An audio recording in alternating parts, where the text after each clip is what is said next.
예, 이슈앤뷰 첫 코너 돈이 되는 뉴스 바로 시작합니다. 미르경제연구소 정태근 이사 나와 계십니다. 안녕하세요. 네, 반갑습니다. 네, 오늘 시장에 영향을 크게 미칠 재료가 엔비디아였죠. 네. 일단 엔비디아 실적부터 어떻게 보셨어요? 실적은 죄송하게도 그전에 찌라시를 좀 받아가지고 잘 나올 거라는 건 예상을 하고 있었고요. 사실은 네. 이번에 다 예상치 웃돈 서프라이즈 나올 것이다가 컨센서스였는데 그 서프라이즈의 폭이 얼만큼 나올 것이냐가 관건이었습니다. 어떤 평을 해주시겠어요? 일단은 정말 지금 흐름을 잘 타고 있고 실적이 정말 잘 나왔고 저는 데이터 센터 매출을 좀 봤거든요. 130억 달러 매출이 예상치였는데 그거를 뛰어넘는 네. 매출이 나왔고 저희 그리고 준비된 자료에서 엔비디아 실적 있습니다. 그거 찾아서 좀 보여주세요. 엔비디아 이제 그 주당 순이익 같은 경우는 4.02달러 기록을 했고요. 그리고 데이터 센터 같은 경우는 이제 매출이 145억 달러 기록을 했거든요. 그래서 그 전날 제가 받은 정보지 같은 경우는 130억 달러가 예상치였는데 뭐 전부 다 서프라이즈를 기록을 했습니다. 그런데 이제 중국 수출 규제 이 이슈 때문에 4분기에는 이제 조금 실적이 좀 쪼그라들지 않을까라는 그런 걱정이 시간에서 영향을 좀 미쳤는데 네. 제가 볼 때는 그렇게 크게 걱정하실 필요가 없다라고 말씀을 일단은 드리고 싶어요. 자, 지금 나와 네. 있습니다. 실적 발표. 어닝 서프라이즈인데 그죠? 예상보다 다 좋아요. 네, 다 좋아요. 오토모티브 정도인데 이건 사실은 뭐 이렇게 주목도가 높았던 분야는 아니기 그죠? 때문에 제일 중요했던 건 데이터 센터 쪽. 네네. 요거죠. 그리고 요거. 순이익. 모건 스탠리가 이쪽을 주목하라고 그 전부터 이것도 이거죠. 계속 나왔었거든요. 예. 네네. 이건데 이것도 생각보다 굉장히 네. 크고 더 중요한 건 가이던스였는데 가이던스도 예상했던 것보다 크게 웃돌았습니다. 이 다 정도면 뛰어넘죠. 역대급이거든요. 그러면서 목표 주가가 620불까지 또 상향 조정이 됐더라고요. 근데 이거 실적 네. 발표하고 이제 시간외 거래에서 바로 5% 급락하다가 네. 낙폭을 만회하면서 지금 1, 2%인가요? 한 네네. 1.7% 마이너스까지 1% 확인을 어느 정도. 했었는데 네. 이거 왜 이렇게 반응을 하고 있다고 보시는 거예요?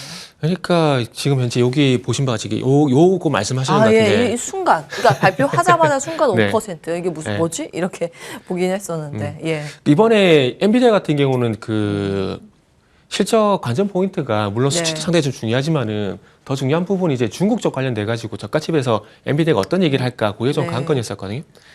근데 제가 그 내용을 찾지를 못했어요. 아침에 찾지를 못했었는데 중국 쪽에서는 안 좋아질 거라고 네. 코멘트 나왔어요. 나왔습니까? 아마 그것 때문에 중간에 이렇게 흔들린 것 같아요. 그거 발표는 조금 나중에. 나중에 나왔어요. 이쯤, 네. 근데 시장은 좀 빠르잖아요. 그렇군요. 예. 좀 이렇게 더 빠져나가네요. 좋습니다. 시장에서 한 템포 빠르게 반응을 하기 때문에 아마 그런 거라고 그럴 좀 수 봐야 되지 있죠. 않을까 생각이 들고. 근데 저는 걱정을 안 해도 되지 않을까라는 말씀을 드리고 싶은 것들이 지난번에도 한번 말씀을 드렸지만 제가 정말 죄송하게도 이제 중국집 비유를 하게 되면서 예. 이게 칩 가격도 제가 말씀을 드렸거든요. 중국에 들어가는 것들이 어쨌든 저가 칩이잖아요. 그렇죠. 저가 칩이고 지금 제가 그러면서 A100과 H100 가격도 좀 언급을 드렸었는데 A100 같은 경우는 이제 12,000달러 정도 그리고 이제 H100 같은 경우는 25,000달러 말씀드리면서 이게 원화는 얼마 정도 되는지 그때 질문을 하셨거든요. 3, 4천만 원. 4천만 원 넘는 수준. 4천만 원 넘죠. 근데 지금은 벌써 4만 달러까지 가격이 올라갔더라고요. 그런데 이렇게 되면은 내년에 나올 B100이라는 또 GPU 가격이 얼마가 될까요? 제가 볼 땐 최소한 6만 달러, 7만 달러 넘어갈 가능성이 높다라고 좀 봐지는데 7천만 원? 6만 불 넘어가게 되면은 지금 환율로 보게 되면 한 8천만 원 정도. 8천만 원. 그러니까 지금의 한 우리나라 원화로 보게 되면 3천만 원 이상 비싼 가격을 좀 받게 되거든요.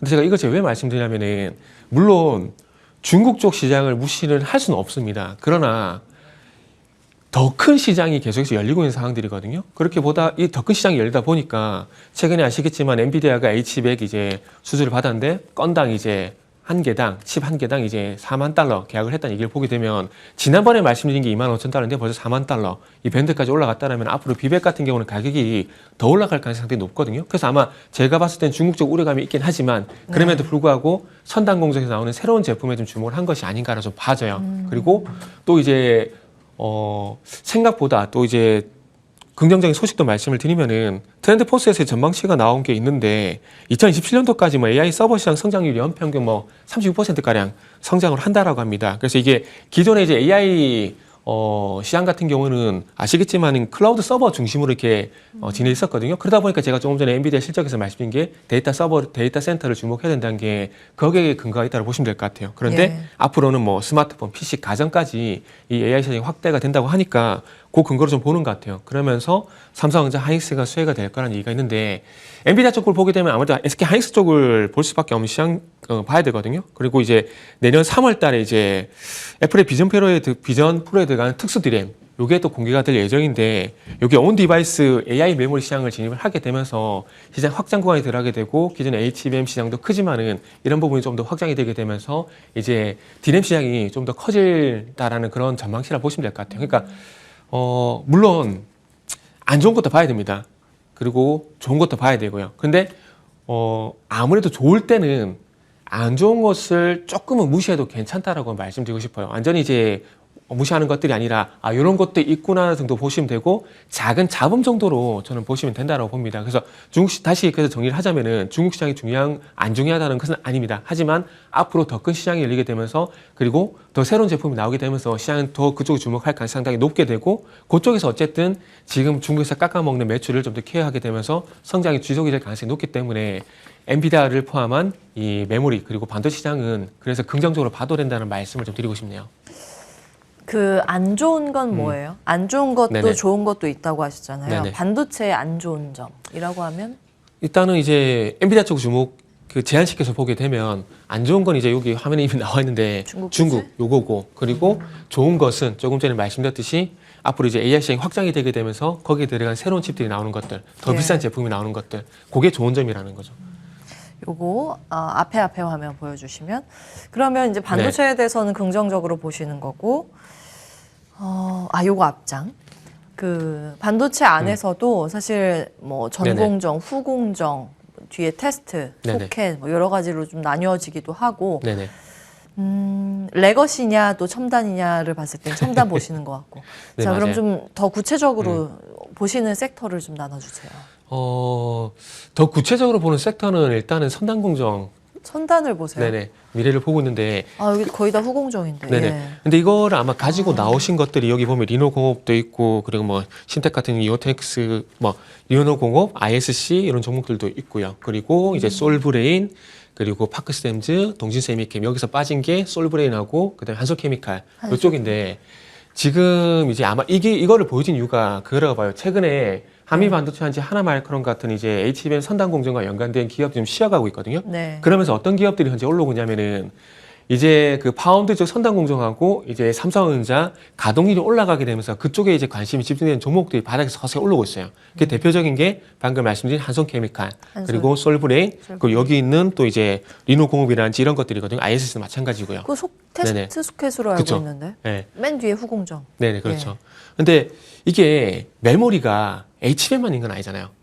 시장에서 HBM만 주목을 하다 보니까 올 상반기에 HBM 주목을 하다 보니까 그쪽과 연관돼가지고 후공정들이 대표적인 하나 마이크론이죠. 그렇죠. 그리고 이런 것도 올라왔는데 HBM만 주목을 하는 게 아니라 HBM을 포함한 메모리를 전체적으로 이제 시장에 주목을 하게 된 거죠. HBM이 어쨌든 디램 시장을 이끌어주게 되면서 디램이 가격이 바닥을 찍고 돌아서게 되고 그러면서 디램 전반적으로 이제 가동률이 올라가게 되면서 그 속에 들어가는 소모품 같은 것들 이런 것들이 이제 동반적으로 주목을 받게 되는 거죠. 그러다 보니까 이런 솔브레인 같은 종목들이 그래서 같이 이제 최근에 올라온다고 보시면 될 것 같아요. 그래서 지금은 어쨌든 전체적인 가동률 상승 이런 분위기 때문에 지금 닭이 많이 낮은 것들. 지금 방금 말씀 종목들 한번 잘 보세요. 한솔케미칼, 솔브레인, 한실케미칼하고 솔브레인 같은 경우는 차트 보시면은 바닥에서 이제 돌아서는 모습이고요. 그리고 리노코공 같은 경우도 최근에 현재 신고가 만들고 있거든요. 근데 이런 것들 다 공통점들이 이제 돌아선다라는 것들이죠. 이런데 내년으로 넘어가게 되면은 물론 이쪽이 나쁘다는 것들이 아니라 다시 한번 이제 조금 전에 말씀을 드렸듯이 HBM을 포함한 특수 디램이 특수 디램 같은 것들이 나오기 시작할 거기 때문에 순환매 관점에서 보게 되면 이제 선단 공정 쪽으로 일단은 보는 게 맞지 않을까라고 말씀드리는 거죠. 좋습니다. 네. 일단 반도체는 계속해서 긍정적으로 그동안 주셔왔기 때문에 네네. 아마 많은 분들 그 점은 알고 계실 겁니다. 이게 섹터가 아무래도 크잖아요. 그렇기 너무 때문에 커요. 단기간에 바뀌지는 않습니다. 단기간은 안 바뀌어요. 단기간은 안 바뀌어요. 아래 이제 삼각편대로 이렇게 분류를 해봤는데 요거 이게 아까 하이닉스 말씀드린 온디바이스 거예요. AI 네. 이건 뭐라고 보세요? 어떻게 정의를 하고 계세요? 요게 예를 들게 되면은 저거 뭐시냐 그 애플이 비전 프로에 들어가는 특수 DRAM을 하이스 쪽으로 이제 얘기가 나왔었거든요. 그러면서 그러니까 HBM 같은 경우는 그러니까 이렇게 보시면 돼요. HBM은 서버 시장, 그리고 온 디바이스는 이제 스마트 기기 들어가는 특수 DRAM이라고 보시면 돼요. 예를 들게 되면 이제 저는 그 3D 영화를 잘 안 보거든요. 왜냐하면 디지털 어지럼증 요게 있는데 요게 이제 비전 프로에 R1 칩이 들어가요. 요게 이제 저지연성을 이제 케어를 해주는데 그 옆에서 이게 중앙을 제어하게 되고 이 중앙 제어 칩이 잘 돌아갈 수 있게 해서 옆에서 보조를 하는 게 특수 DRAM인데 표정이 왜 기억해세요? 아니에요. 예. 말씀 끝나면 네. 이제 추가 코멘트 할 게 네, 있어서. 특수 DRAM인데 그 특수 DRAM이 이제 온 디바이스 AI 쪽이라고 보시면 돼요. 예. 네. 좋습니다. 다 했습니다. 예, 온 디바이스는 우리 주변에 손쉽게 뻗을 수 있는 곳에서 우리가 네네. 데이터를 주고받을 수 있는 것. 시라고 이제 좀 이해를 하시면 되는데 보통은 이제 웨어러블 기기 뭐 가장 손쉽게 접할 수 있는 게 아마 스마트폰일 거예요. 첫 네, 번째가 그렇죠. 스마트폰. 그리고 앞서서 이제 뭐 이런 기기도 될 수 비전 있고 프로 같은 것들. 스마트워치도 될 수 네. 있고 원래는 이게 뭐 PC나 이런 네네. 쪽에서 그 어떤 클라우드 서버 네네. 쪽으로 내용을 보냈다가 주고받는 시간이 좀 있었는데 그쵸. 온 디바이스로 오면서 이 안에서 그 기기 자체에서 네, 이제 그렇죠. 데이터 처리하는 그런 근데 여기 좀 것들이 주목을 해야 되는 있겠네요. 것이 이제 삼성에서 보핏이 공개가 됐잖아요. 예. 이게 웨어러블 로봇. 예. 이게 공개가 되면 방금 말씀하신 것처럼 이 저지연성을 해소를 해야 되기 때문에 보핏하고 스마트폰하고 이제 연결되게 되면 그것도 이쪽 시장도 커지게 되겠죠. 로봇 여기다 넣어야 되겠네요. 여기. 네, 그렇죠. 로봇은 여기다 넣어야죠. 진짜 그러네요. 웨어러블 로봇은 여기다 넣어야죠. 그러네요. 제가 이거 분류를 잘못했습니다. 자, 그러면 그 온 디바이스 AI의 탑픽 네네. SK 하이닉스 말고 또 다른 거 보고 계시는 거 있으세요? 이쪽은 이제 약간 아직은 모호해요. 이제 네. 개환 시장이어서. 그러니까 특수 DRAM 쪽이라고 봐야 되는지 아니면 웨어러블 이제 그쪽 하드웨어를 봐야지 그게 제가 정립이 아직 안 사실 돼가지고 여기에 큰 범주에 통신도 들어가고 그쵸. 아직은 이게 정의가 제대로 돼 있는 분야가 그렇게 아니어서. 본다라면 이제 무선 통신 쪽 보게 되면 센서뷰? 센서뷰? 네, 지금 떠오르는 건 그거예요. 근데 주가는 별로 안 좋아요. 센서뷰 뭔데요? 투명 안테나. 투명 안테나? 네. 기업이 어떤 건가요? 기업이 이제 제가 문득 떠올라가지고 기억을 잡지 기억이 안 나요. 투명 좋습니다. 안테나밖에 기억이 안 나네요. 오케이, 왜냐면 제가 알겠습니다. 주목한 게 그 회사 그거밖에. 나중에 이게 조금 더 시장에서 네, 네. 이제 많이 거론이 되면 좀 구체적인 네, 네. 예, 분석들이 증권가에서 나올 겁니다. 아직까지는 그런 영역은 아니어서 여기까지 네. 하고 좀 큰 범주로 보면 MLCC도 여기 들어간다는 얘기는 있어요. 근데 그렇죠. 예, 그래서 삼성전기도 한번 주목해봐야 될 것 같아요. 그거 여쭤보려고 하다가 삼성전기도 그럼 괜찮은 거예요? 여기까지. 네. 최근에 네. 차트는 약간 틀려 그래요. 여기까지. 네. 자, 반도체 이야기를 해봤고요. 다음 보겠습니다. 포드. 네. 갑자기 이제 수요 부진 때문에 전기차 배터리 공장 대폭 축소한다고 이제 미시간 공장 얘기하는 건데 40% 감소인가 그렇게 이제 외신은 전하고 그렇죠. 있더라고요. 원래 35기가인데 20기가까지 축소해서 한다 그러더라고요. 이건 어떻게 해석을 해야 될까요? 이제 네. 배터리 쪽에서는 악재로 보고 있는 그죠. 모양인데. 원래 좀 안 좋으면은 예. 뭐가 나와도 다 안 좋아요. 그러니까 이 이슈도 그렇게 예. 좀 보셔도 좋을 것 같아요. 제가 2차 전지 같은 경우는 정말 죄송하게도 이 시간을 통해서 말씀드리지만은 계속 안 좋게 말씀을 드리잖아요. 그렇기 때문에 그 범주 내에서 뭐 제가 봤을 때는 새로운 악재라고 그렇게 봐지진 않습니다. 요거 이전에 이미 뭐 LG 에너지솔루션한지 이제 에스콘 같은 경우도 이제 공장 건설 같은 거 연기한다는 이런 얘기들이 상당히 많이 나왔잖아요. 그거에 비한다라면 요거는 조금 작다라고 저는 봐지거든요. 그런데 서두에 말씀드렸듯이 안 좋을 때는 안 좋은 뉴스만 계속 나오고 이런 것들이 계속 발목을 잡습니다. 그런데 제가 2차 전지는 어쨌든 전체적으로 안 좋게 말씀을 드린다고 방금도 말씀드렸어요. 그런데 제가 반도체에서도 좋은 게 있으면 안 좋은 걸 봐야 되고 안 좋은 게 있으면 좋은 걸 봐야 된다고 말씀드렸는데 어쨌든 지금 보고 있는 이제 포드 같은 경우는 안 좋은 건데 제가 이제 또 좋은 긍정적인 얘기를 하나 좀 드리면은 요게 앞으로 어떤 변수가 될지가 좀 관건일 것 같아요. 지금 이제 외신을 통해 가지고 테슬라하고 인도 정부가 이제 계약이 체결할 일이 임박했다는 얘기가 나오고 있거든요. 최종안이 내년 1월 달에 글로벌 서밋에서 이제 발표를 할 예정이라고 그러는데 좀 구체화가 되고 내용이 되고 있더라고요. 내년 이제 전기차 수출하고 2년 이내 현지 공장. 아시겠지만 현대차 같은 경우도 인도 쪽에 현지 공장을 이제 만들려고 하고 있는 상황들이거든요. 이렇게 본다라면 조금 신빙성이 있다라 좀 봐지고 그러면 인도 시장이 완전 초기 시장인데 여기 또 시장이 커지게 되면서 지금의 조금 이제 식어 있는 이 분위기를 과연 얼마만큼 또 이제 불을 지펴 올릴 것인가 이렇게 좀 관건이 될 것 같아요. 그리고 이제 중국에서 이제 테슬라가 가격 인상한 거 잘 알고 계실 거예요. 그 모델 Y 보급형 같은 경우는 2,500위안 인상을 했고 모델 3 같은 경우는 1,500위안 인상을 했는데 네 번째도 인상이 나왔습니다. 모델 Y 롱 레인지 버전이 또 2,000위안 280불 다 가격 인상 소식이 나왔거든요. 그래서 이런 것들이 이제 또 어떻게 작용이 될지도 한번 좀 주목을 해보시면 좋을 것 같고 네. 결국 이제 포드 이슈 방금 봤던 포드 이슈 같은 경우도 시장이 좀 위축될 것 같은 그런 두려움, 우려감들 때문에 그런 현상이 나온 거기 때문에 아마 이제 인도 시장에서 만약에 전기차 시장이 내년에 커지게 된다.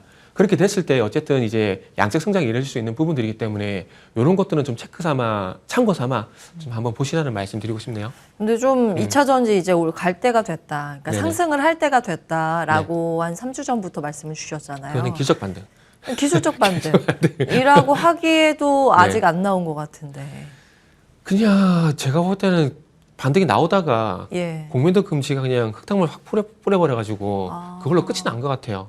그러면 여기서 네. 더 이상 좀 추가적인 기술적 반등을 노릴 수 있을 만한 포인트는 없을까요? 네, 쉽지가 않은 것 같아요. 어차피 시장 반등 나오게 되면서 거기 예. 동반해서 이제 그 분위기 편승하는 게 1차적인 어떤 모멘텀이었는데 그게 좀 소진이 됐고 그리고 지금 이런 뉴스도 나오는 것처럼 뭐 네. 좋은 이슈가 없기 때문에 추가 상승은 좀 힘들지 않을까. 그럼 어떤 이슈가 나와야 배터리에겐 호재가 될까요? 아무래도 양적 성장이 방금 이제 테슬라 인도 얘기 말씀드렸는데 예. 이런 것처럼 이제 양적 성장이 나오게 되면서 그런 것들 시장에서 주목하면서 분위기 좀 만들어지는 그런 구간 아마 그런 것들이 나와줘야 이제 전기차 그래도 좀 돌아서줄 만한 어떤 계기가 되지 않을까요?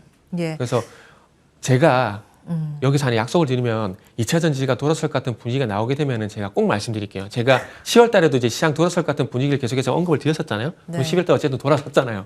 그렇기 때문에 제가 보는 관점에서 2차 전지가 좀 돌아설 만한 분위기가 되면은 그때는 꼭 제가 예. 말씀을 드릴게요. 요 한 종목만 보겠습니다. 유튜브 채팅창에 범죄 주식님께서 네. 에코프로 머티 매수하죠. 에코 형제 중에 제일 싸다. 이렇게 주시는데 어떻게 보세요? 이거 지금 제가 굉장히 강한 시세죠? 정말 이제 좀 부끄러운 얘기인데 네. 제가 다른 방송에서 이 에코프로 머티리얼 질문을 상장 날부터 계속 질문을 받고 있거든요. 받고 있는데 상장하는 날 같은 경우 제가 두산 로보틱스처럼 될 것 같아 해가지고 엇박 났고요.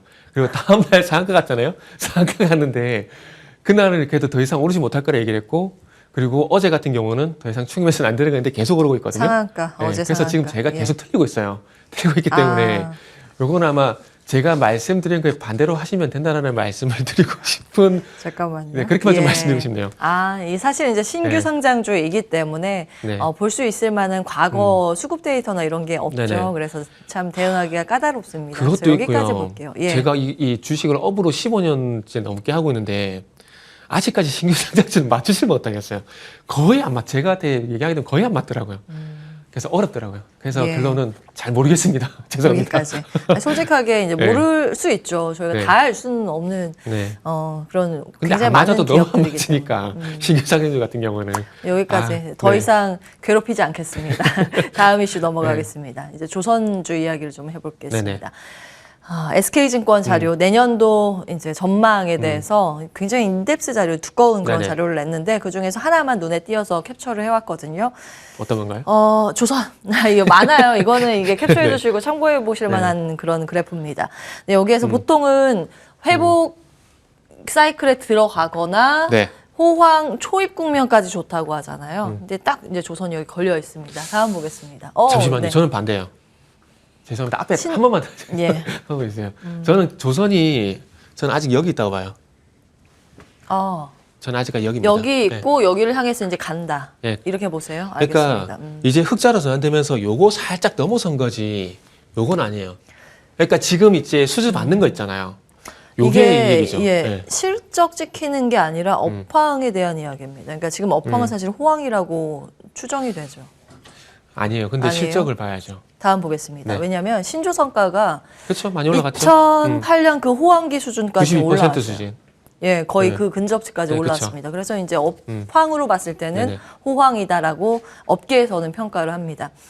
자, 조선주에 대해서는 어떤 의견 가지고 계세요? 조선은 아까도 말씀드렸지만 아직 초입 구간이라 좀 보고 초입. 있고 물론 그 아까 전에 그 신조성과 이런 부분대로 수주를 보게 되면은 그것만 보게 되면 맞아요. 그런데 우리가 과거로 한번 가보자고요. 이게 15년 전, 한 16년 전, 아니 20년 전 넘게 가야 돼요.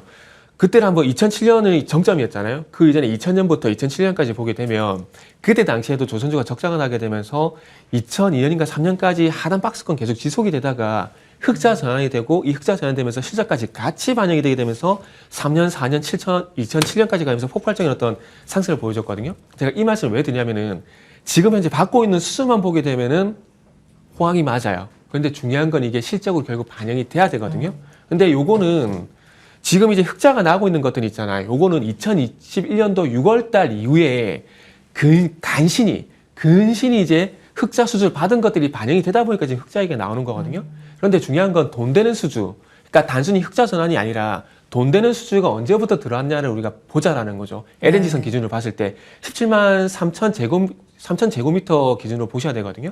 요게 2022년 빨라도 4월달, 늦어도 6월달부터 반영이 됐기 때문에 요게 이제 돈 되는 수주가 반영되는 시기가 언제냐면 이제 내년이거든요. 그래서 아마 그것 때문에 아마 방금 이제 증권사 전망 같은 경우는 내년 호황이라고 좀 보는 것 같습니다. 그래서 그 수치가 맞아떨어지고 그 분위기를 조선주 올해 상반기처럼 만들어주게 된다면은 쭉 가겠지만은 만약에 돈 되는 수주 반영 시기가 조금 딜레이가 되게 된다면은 조금 시간은 걸릴 수 있습니다. 근데 중요한 건 조선주가 안 간다라는 것들이 아니라 아직까지 상승 초입 구간이기 때문에 길게. 저가면서 들어가셔도 충분히 시간이 있다는 그 말씀 드리고 싶은 거죠. 자, 지금 유튜브 채팅창에 제보가 있습니다. 네? 조선사들의 네. 용접 알바 하셨어요? 네. 용접 알바도 하셨어요? 언제요? 네, 거제도에서. 거제도에서요? 제가 20년 전에 그 찬바람 맞아가면서 그 아르곤 용접을 한 기억이 있는데 그거를 제가 여기서 아마 얘기했어요. 아 여기서 아닌가? 하여튼 제 기억 여기서 얘기한 것 그러셨군요. 같은데. 그래서 네. 이렇게 잘 알고 계시군요. 자, 그러면 마지막으로 탑픽 종목만 받고 마무리하겠습니다. 이건 대장주 봐야죠. 한국조선해양. 한국조선해양. 그리고 예. 제가 이렇게 자신 있게 말씀드릴 수 있는 건 뭐냐면은 이거는 어찌 보면 대비해서 잘 알 수가 없는 부분인데 이 선박들의 이제 원가 있잖아요. 네. 요거를 알면은 아 지금 못 가는 이유가 이해가 되고 앞으로 가는 이유가 이해가 됩니다. 요거는 이제 다음에 기회가 되면 조선주 그 LNG선 있잖아요. 방금 말씀 17만 세제곱미터급 요 네. 원가는 다음에 말씀드릴게요. 좋습니다. 조선 전문가셨군요. 다음에 조선 특집으로 한번 마련을 해보겠습니다. 미르경제연구소 정태근 이사와 함께했습니다. 말씀 고맙습니다. 네, 감사합니다.